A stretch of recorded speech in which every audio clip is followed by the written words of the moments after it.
Isaque é o filho da promessa porque foi através de sua linhagem que Deus cumpriu sua promessa a Abraão de estabelecer uma grande nação através da qual o Messias veio ao mundo. Em Cristo, o grande filho de Abraão da descendência de Isaque, todos os povos da terra são abençoados. A Bíblia diz que Deus tomou Abraão do meio da idolatria e o chamou para sair de sua casa e partir para uma terra que ele haveria de lhe mostrar. Mas essa ordem estava diretamente relacionada à promessa de Deus de que faria de Abraão o pai de uma grande nação.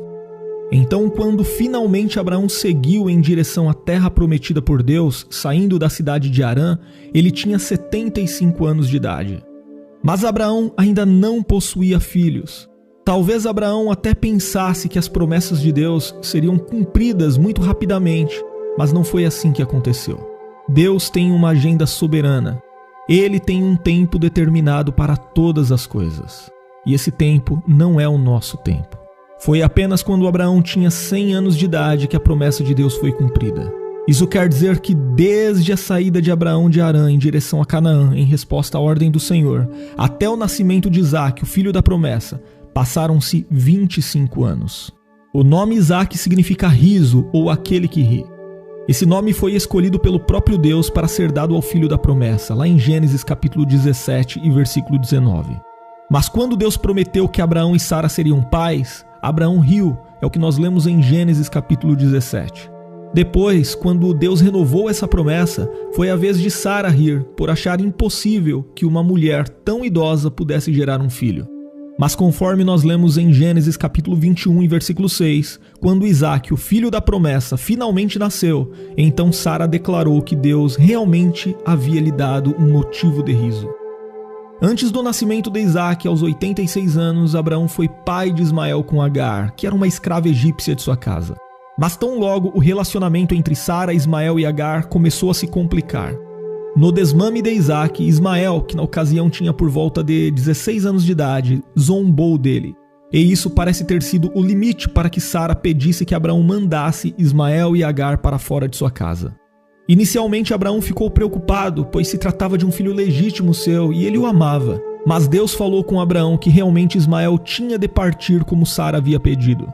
No entanto, o Senhor tranquilizou Abraão, dizendo que cuidaria de Ismael e também faria dele uma grande nação. Embora os descendentes de Ismael e Isaque sempre tiveram uma relação conflituosa, a Bíblia não mostra nenhum desentendimento pessoal entre eles. Inclusive, o livro de Gênesis registra que na ocasião da morte de Abraão, os dois irmãos se uniram para sepultar o corpo de seu pai. Mas nós sabemos também que a vida de Isaque envolveu um grande teste de fé. Isaque, o filho da promessa, inevitavelmente era o centro de toda a esperança de Abraão em relação ao que Deus lhe havia prometido. Mas num determinado momento, Deus ordenou que Abraão oferecesse Isaque em holocausto.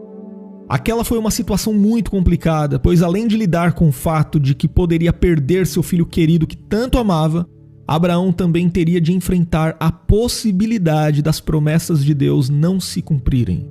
Porém, Abraão mais uma vez mostrou uma fé inabalável. Ele não questionou a Deus, em vez disso foi obediente e creu que mesmo que Isaque morresse, Deus poderia ressuscitá-lo dos mortos para que a promessa fosse cumprida. Nós não sabemos exatamente quantos anos Isaque tinha na ocasião daquele teste. Alguns estudiosos sugerem que Isaque tinha 25 anos, ou pelo menos uma idade que lhe fazia forte o suficiente para carregar a lenha do holocausto enquanto subia uma montanha no Moriá, conforme nós lemos em Gênesis capítulo 22 e versículo 6. Seja como for, o que podemos certamente afirmar é que aquela experiência em Moriá não afetou apenas Abraão. Obviamente ali Isaque também teve seu relacionamento com Deus aprofundado. Enquanto o texto bíblico descreve o tamanho da fé de Abraão, também descreve a fidelidade, a obediência e a confiança de Isaque ao deixar-se ser amarrado e deitar-se sobre o altar para que fosse imolado em sacrifício. Mas antes que Isaque, o filho da promessa, fosse sacrificado, Deus preparou um cordeiro que substituiu Isaque no sacrifício. Em certo sentido, podemos entender que aquele cordeiro prefigurava Cristo, o cordeiro que Deus proveu para tirar o pecado do mundo. Depois, a Bíblia diz que Abraão não queria que Isaque tomasse por esposa uma das mulheres cananeias. Então ele encarregou o seu servo de maior confiança da tarefa de buscar uma esposa para Isaque em sua terra, de entre a sua parentela. Abraão creu que Deus garantiria o êxito daquela missão. Da mesma forma, o servo de Abraão também confiou e o Senhor preparou Rebeca para ser a esposa de Isaque. Isaque tinha 40 anos quando se casou com Rebeca. É importante notarmos que o casamento de Isaque foi arranjado, conforme nós lemos em Gênesis capítulo 24. Casamentos arranjados eram muito comuns naquela época. Inclusive, à luz do texto bíblico de Gênesis 24, podemos perceber que o casamento entre Isaque e Rebeca foi oficializado de acordo com o padrão de seu tempo, ainda na casa da família da noiva.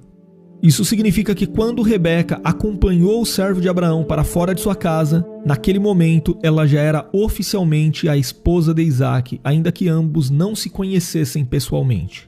Portanto, no texto bíblico que registra o encontro de Isaque e Rebeca, informando que Isaque conduziu Rebeca para dentro de sua tenda para tomá-la por mulher, Isaque e Rebeca já estavam legalmente casados. Mas o casamento de Isaque e Rebeca passou por provações.